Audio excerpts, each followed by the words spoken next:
یوحنا رسول کی انجیل اس کا 15 باب اور پہلی سے 2 آیت میں ہم خدا کا کلام سنیں گے۔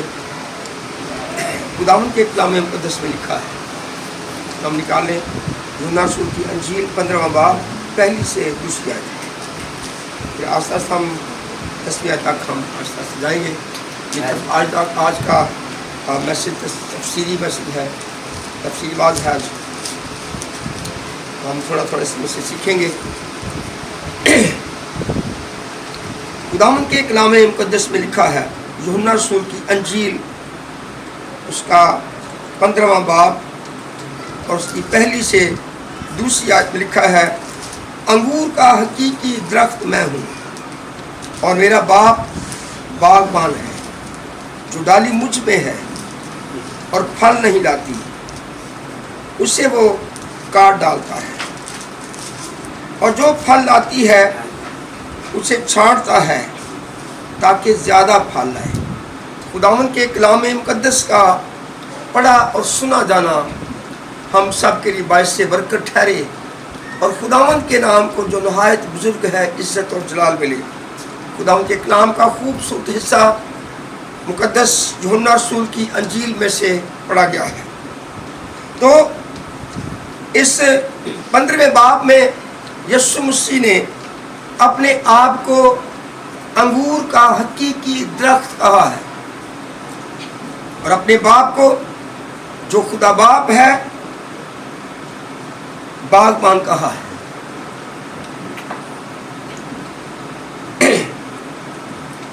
تو یسوع مسیح نے اپنے آپ کو حقیقی درخت کیوں کہا؟ کیا کوئی بے حقیقی درخت بھی ہے، بے حقیقت بھی؟ اگر ہم یسایہ 5ویں باب کو پڑھیں تو وہاں پر ایک پاکستان کے بارے میں لکھا گیا ہے، ایک میرے محبوب کا پاکستان۔ اس نے ایک پاکستان لگایا اور اس میں سے پتھر نکال کر باہر پھینکے، اور اس نے کولو کھودا اور برج بنایا، اور اس میں اچھی سے اچھی تاکیں لگائیں، لیکن جب پھل دینے کا وقت آیا تو اسے جنگلی پھل لگا، کو کھٹا پھل، بے مزہ پھل، یہ جنگلی درخت کا پھل تھا۔ یعنی یہ بے حقیقت ہے، جو کسی کام کا انگور نہیں، پھل نہیں ہے، یہ بے حقیقت ہے، اس کی کوئی حقیقت نہیں، کوئی سچائی اس کے اندر نہیں ہے۔ تو یسوع مسیح اپنے اندر پوری سچائی رکھتا ہے، حقیقت رکھتا ہے، وہ حقیقی درخت ہے۔ یہاں پر اس نے اپنے آپ کو انگور سے کی مثال دی ہے، انگور کے درخت دی، اور اپنے شاگردوں کو، اپنے فالوور کو اس نے اپنی ڈالیاں کہا ہے، اور اپنے باپ کو، خدا باپ کو باغبان کہا ہے، جس نے کہا جو ڈالی مجھ میں ہے اور پھل نہیں لاتی۔ اگر ڈالی انگور کے درخت ہے اور میں ہے اور پھل نہ لائے، یہ سوال ہی پیدا نہیں ہوتا کہ وہ پھل نہ لائے۔ لیکن پھل نہ لانے کی کچھ وجوہات ہیں۔ جب سردی کا موسم آتا ہے، سردی کا موسم گزر جاتا ہے، موسم بہار سے پہلے، تو بہت سی جو ڈالیاں ہیں وہ موسموں کی شدت کی وجہ سے، زیادہ سردی ہونے کی وجہ سے سوکھ جاتی ہیں، بے جان ہو جاتی ہیں، ان کے اندر جان نہیں ہے، زندگی نہیں ہے۔ وہ بظاہر درخت میں موجود ہیں، درخت کے ساتھ پیوستہ ہیں، لیکن ان کے اندر جان نہیں ہے، ان کے اندر زندگی نہیں ہے، اس کے اندر ہرا پن نہیں ہے، سوکھا پن ہے، وہ بیمار ہو چکی ہے، وہ ڈالی ختم ہو چکی ہے، وہ مر چکی ہے، اس کے اندر زندگی نہیں ہے، اس لیے وہ پھل نہیں لا سکتی۔ کیونکہ یسوع مسیح نے ایمانداروں کو، اپنے شاگردوں کو اپنی انگور کی ڈالیاں کہا ہے، تو وہ ایماندار جو اپنی زندگی میں بہت سی مشکلات کی وجہ سے، لالچ کی وجہ سے، خود غرضی کی وجہ سے اپنے اندر سے زندگی ختم کر دیتی ہے. جس شخص کے اندر لالچ ہے، جس شخص کے اندر برائی ہے، خود غرضی ہے، بڑا پن ہے، اس کے اندر نفرتی چیزیں ہیں، تو ایسے لوگ جو ہیں مسیح میں بظاہر تو پویستہ نظر آتے ہیں، وہ کلیسیا میں نظر آتے ہیں، وہ چرچ آتے ہیں، وہ خادم سے ملتے جلتے، کلیسیا سے ملتے جلتے ہیں، دائیکی بھی دیتے ہیں، ہدیہ بھی دیتے ہیں، خادموں کو کھانا بھی کھلاتے ہیں، لیکن اندر سے وہ ڈیڈ ہو چکے ہیں، مردہ ہو چکے ہیں. ان کے اندر سچائی ختم ہو چکی ہے. وہ نام کے مسیح ہیں، بظاہر وہ کلیسیا کے ساتھ جڑے ہوئے، مسیح کے ساتھ جڑے ہوئے نظر آتے ہیں، لیکن اندر سے وہ مردہ ہے. ان کی زندگیوں میں پھل نہیں ہے. کیوں؟ اس لیے کہ وہ بہت سی مشکلات کی شاید وجہ سے جو دنیا میں ہر ایک انسان پر آتی ہیں، پھر لالچ کی وجہ سے، خود غرضی کی وجہ سے، اور بہت سی ایسی چیزوں کی وجہ سے ان کے اندر سے جو ہمیشہ کی زندگی ہے وہ ختم ہو چکی ہے. سردی کے بعد وہ ڈالیاں جو جس کے اندر زندگی ہے اور جس کے اندر زندگی نہیں ہے، وہ بظاہر ایک جیسی نظر آتی ہیں. یہ بات میں تجربے سے کہہ رہا ہوں، کیونکہ میں بہت سالوں سے اپنے گھر میں انگور لگاتا ہوں، اس کا پھل کھاتا ہوں اور انگور کا تجربہ رکھتا ہوں، اور بہت سی باتیں مجھے انگور کے درخت کے بارے میں یاد ہیں. میں انگور کے مزاج کو کافی طور سے جانتا ہوں، اور وہ کالی ہوتی ہیں، گرے کلر کی ہوتی ہیں، مردہ بھی اور زندہ بھی. اور جب ان کو توڑا جائے تو جو زندگی والی ڈالی ہے، جس کے اندر زندگی ہے، وہ ٹوٹے گی نہیں، وہ پچک جائے گی لیکن ٹوٹے گی نہیں. اور وہ پچک بھی جائے تو بھی وہ ختم نہیں ہوتی، اس کے اندر سے زندگی وہ پھر سے بحال ہو جاتی ہے اور پھل آتی ہے. لیکن جس ڈالی کے اندر جان نہیں ہے، جو اندر سے ہری بھری نہیں ہے، وہ ٹوٹ جاتی ہے. اور ایسی ڈالیوں کو باغبان جو ہے وہ چھانٹتا ہے، نکالتا ہے، تاکہ وہ دوسری ڈالیوں کی جگہ نہ روک لیں. کیونکہ انگور اتنا پھل دیتا ہے کہ اس کا پھل درخت میں صرف جب نیچے لٹکتا ہے، پتے اوپر آ جاتے ہیں، اور نیچے جو پھل ہے وہ فضا میں لٹکا ہوتا ہے، اور پھل ہی پھل، انگور ہی انگور نظر آتا ہے، منوں کے حساب سے نظر آتا ہے.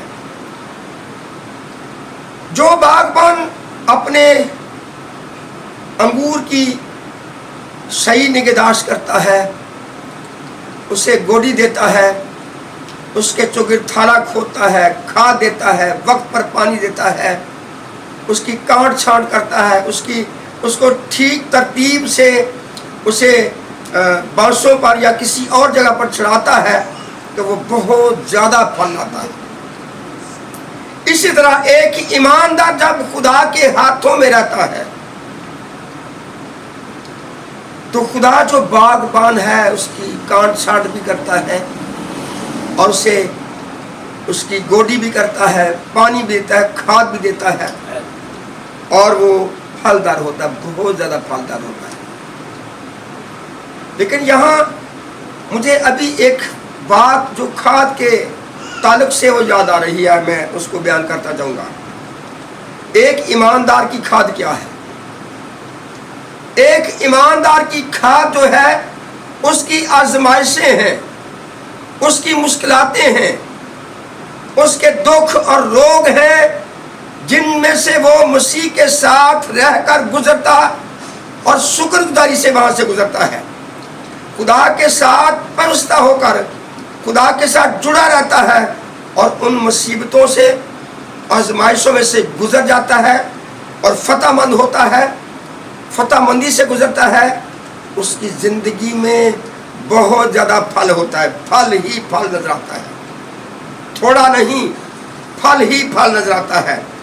ڈالیاں چھپ جاتی ہیں، تنا چھپ جاتا ہے، پتے اوپر چھپ جاتے رہ جاتے ہیں، لیکن نیچے پھل ہی پھل نظر آتا ہے، بہت پھل ہوتا ہے۔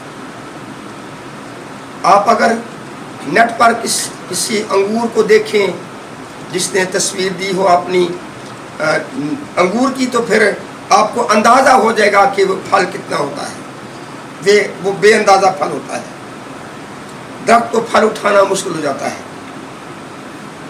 تو جو ڈالی، یسوع نے کہا جو ڈالی مجھ میں ہے اور پھل نہیں لاتی، میرا باغبان، میرا باپ اسے کاٹ ڈالتا ہے، اس کی کوئی ضرورت نہیں ہے کہ وہ وہاں رہے، کیونکہ وہ پھل نہیں دیتی، وہ سوکھ چکی ہے، وہ بے جان ہے۔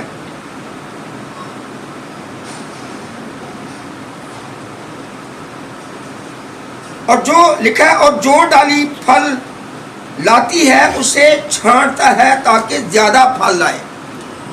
جو ڈالی پھل لاتی ہے، باغبان کیا کرتا ہے؟ اسے چھانٹتا ہے تاکہ کیا کرے؟ زیادہ پھل لائے۔ اب یہاں اگر کوئی تجربہ نہیں رکھتا انگور کی کاشت کا، تو اس آیت کو، اس لفظ کو اس کے لیے سمجھنا بہت مشکل ہے۔ اس لیے میں اس بات کا تجربہ رکھتا ہوں اور میں اس کو بڑی آسانی سے بیان کر سکتا ہوں۔ موسم بہار میں جب پھل لگتا ہے اور وہ پھل کاٹا جاتا ہے اپنے وقت پر، تو اس کے بعد ایک اور پھل لگتا ہے اسے۔ لیکن جو موسم بہار میں پھل لگتا ہے وہ درخت کے ایک حصے میں پھل لگتا ہے۔ جیسے میرے ہاتھ میں یہ گرے ہیں، اس طرح انگور کے اندر گرے ہوتی ہیں، گانٹھ ہوتی ہیں، ہر گانٹھ، ہر گرہ پھوٹتی ہے اور وہاں سے پتے اور پھل کٹھے نکلتے ہیں۔ درمیان میں پھل ہوتا ہے، سائڈ میں پتے ہوتے ہیں، کٹھے نکلتے ہیں، اور ہر گرہ پر پھل لگتا ہے۔ لیکن جب موسم بہار کا پھل توڑ لیا جاتا ہے، کاٹ لیا جاتا ہے، تو اس کے بعد ہر ڈالی کو کاٹنا ضروری ہے۔ جب اگر اسے کاٹا نہ جائے، چھانٹا نہ جائے، وہ پھل نہیں لاتی۔ یہ کیا معنی رکھتا ہے؟ یہ کیا سبب ہے کہ بغیر چھانٹنے کے ڈالیوں کو کاٹنے سے پھل نہیں لا سکتی اور نہ لاتی ہیں؟ کیوں؟ کیا وجہ ہے؟ مجھے ایک سمجھ آتی ہے، ہمارا خدا ہر روز نئے کام کرنے والا ہے۔ وہ فارمولے مفروض استعمال نہیں کرتا اور نہ اپنے ایماندار کو، اپنے بیٹوں کو کہتا ہے، اجازت دیتا ہے کہ وہ فارمولے یا وہ مفروض استعمال کریں۔ پچھلی دفعہ میں نے اس طرح دعا کی تھی، اس طرح چل رہا تھا، خدا نے مجھے برکت دی، میری زندگی میں پھل آیا۔ لیکن ہر ایک ایماندار کو یاد رکھنے کی ضرورت ہے کہ اب کی بار اسے ایک اور انداز میں خدا استعمال کرنا چاہتا ہے، نئے انداز میں، اور ایماندار اسی ڈگر پر چلا جاتا ہے۔ لیکن خدا کی مرضی یہ ہے کہ ہر ایک ایماندار جو ہے، ہر ایماندار ہر روز اپنے باپ سے، رول سے یہ پوچھے کہ آج مجھے کیا کرنا ہے۔ کل والا تجربہ نہیں، آج نیا تجربہ، آج تو مجھے کس طرح استعمال کرنا چاہتا ہے۔ جب وہ ایک خادم ڈائس پر کھڑا ہوتا ہے، اس وقت بھی اسے پوچھتا ہے اب مجھے کیا بولنا ہے، مجھے کیا کرنا ہے۔ خدا نیا تازہ کلام دیتا ہے، فریش کلام، نئی باتیں سکھاتا ہے اور اسے استعمال کرتا ہے، اور اس کے اندر پھل ہوتا ہے، اس کے اندر بڑے بڑے تجربے ہوتے ہیں، خدا کا جلال ظاہر ہوتا ہے۔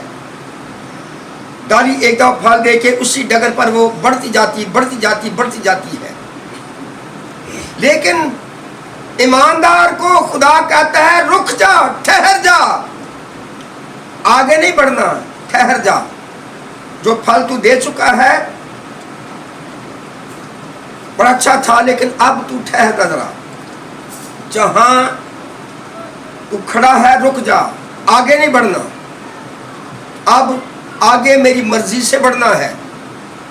جب تک میں تجھے نیا حکم، نئی باتیں نہیں سکھاتا، آگے نہیں بڑھنا، کچھ نہیں کہنا ہے، کیونکہ خداوند ہر روز تازہ ہے، نیا ہے، وہ پرانی چیزیں کم استعمال کرتا ہے، ہر روز نئی چیزیں استعمال کرتا ہے، نئی باتیں سکھاتا ہے، نئے کام کرتا ہے، بڑے بڑے کام کرتا ہے۔ ہم سب انسان ہیں یہاں جو بیٹھے ہوئے ہیں، لیکن خدا کی یہ قدرت ہے، یہ اس کی بڑی دانشمندی ہے کہ ہر ایک کا چہرہ آپس سے ملتا نہیں ہے۔ اگر لاکھوں کی تعداد سے بھی ہوں، کروڑوں کی تعداد سے بھی لوگ ہوں، تو ہر ایک کا چہرہ الگ الگ، مزاج الگ الگ ہوگا۔ یہ خداوند کی حکمت اور دانشمندی ہے، اور اس کی قدرت اور اس کا جلال ہے۔ اسی طرح خدا ہر دفعہ ہر ایماندار کو نئے طریقے سے استعمال کرنا چاہتا ہے۔ اسے ایک اور بڑی خوبصورت بات نکلتی ہے، ہمیں نظر آتی ہے، جب خدا ہمیں نئے طور سے استعمال کرنا چاہتا ہے اور ہم خداوند کے ساتھ سے پوچھتے ہیں، تو ہم خدا کے ساتھ جڑے رہتے ہیں اس کے وسیلہ سے۔ اس طرح ہم کیا کرتے ہیں؟ خدا کے ساتھ جڑے رہتے ہیں، اور ہم خدا کے ساتھ ایک رہتے ہیں، ہم اس طرح خدا کے بہت قریب رہتے ہیں۔ بہت دفعہ خداوند مجھے یہ بتاتا ہے یہ بات، آپ نے کون سے راستے میں سے جانا ہے، آپ تجھے کیا کرنا ہے۔ جب میں خدمت کر کے آ رہا ہوں، اسٹاپ پر مجھے بتاتا ہے تجھے کیا کرنا ہے، کون سی گاڑی پر بیٹھنا ہے، کس طرح سے چلنا ہے۔ دو راستے ہیں، کون سے راستے پر جانا ہے۔ میں کسی راستے پہ جا سکتا ہوں، وہ ایک ہی جگہ مجھے لے کے جائے گا، لیکن ان باتوں کا فائدہ کیا ہے؟ ان باتوں کا فائدہ میرے لیے یہ ہے کہ میں اپنے خدا سے، اپنے باپ سے کے قریب ہوں، جڑا ہوا ہوں، اور وہ مجھے اپنے سے دور نہیں ہونے دیتا۔ اور جو ڈالی پھل لاتی ہے اسے چھانٹتا ہے تاکہ زیادہ پھل لائے۔ اور میں نے تجربہ کیا کہ ایک جگہ جب ڈالی نے پھل دے دیا ہے تو پھر آگے وہ بے پھل بھاگی جا رہی ہے۔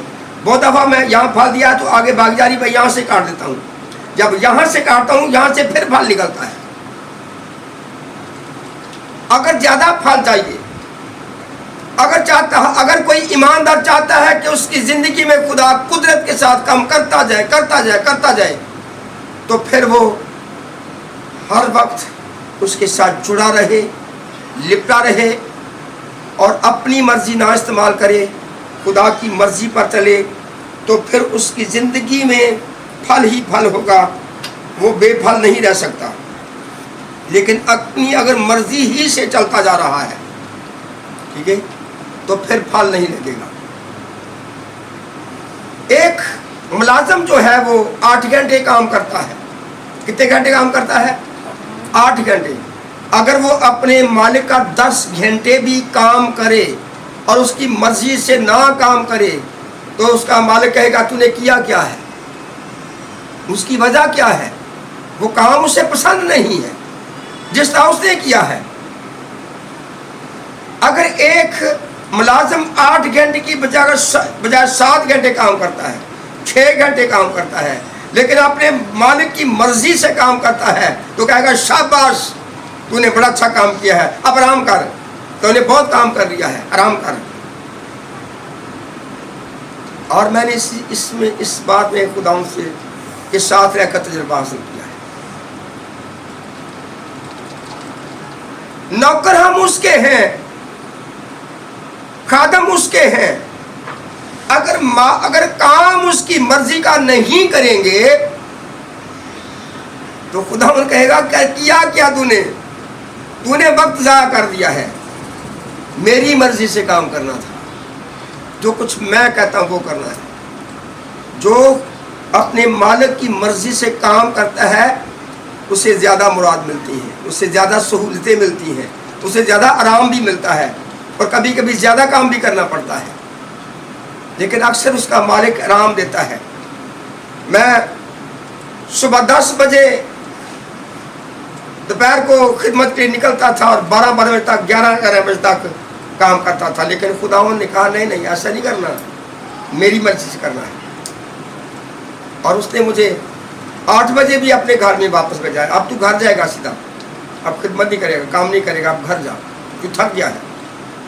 یاد رکھیں، جب ہم یہ نہیں جانتے کہ میں تھکا ہوا ہوں، لیکن ہمارا خدا جانتا ہے کہ یہ اندر سے ویک ہو رہا، تھک گیا ہے، یہ کمزور ہو رہا ہے، اور پھر اس کی صحت کا بھی خیال رکھتا ہے. وہ ہماری اندر سے روح بھی تھک جاتی ہے، لیکن ہم نہیں جانتے، لیکن ہمارا خدا جانتا ہے کہ ہماری حالت کیسی ہے.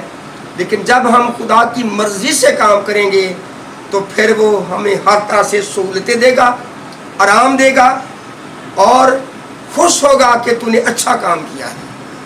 کیونکہ اس کی مرضی سے کام کر رہے ہیں. لیکن اگر مرضی سے کام نہیں کرتے تو کیا فائدہ ہے؟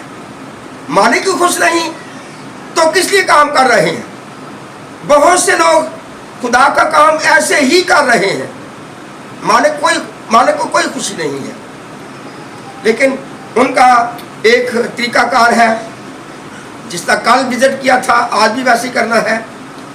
سنڈے سروس میں کتنے گیت گائے تھے، آج بھی اتنے گانے ہیں. روٹین وائز 4 گیت گانے ہیں، اتنی دعائیں کرنی ہے، پھر کلام سنانا ہے، اور پھر ہدیہ اٹھانا ہے، پھر آخری دعا کرنی اور بس ختم.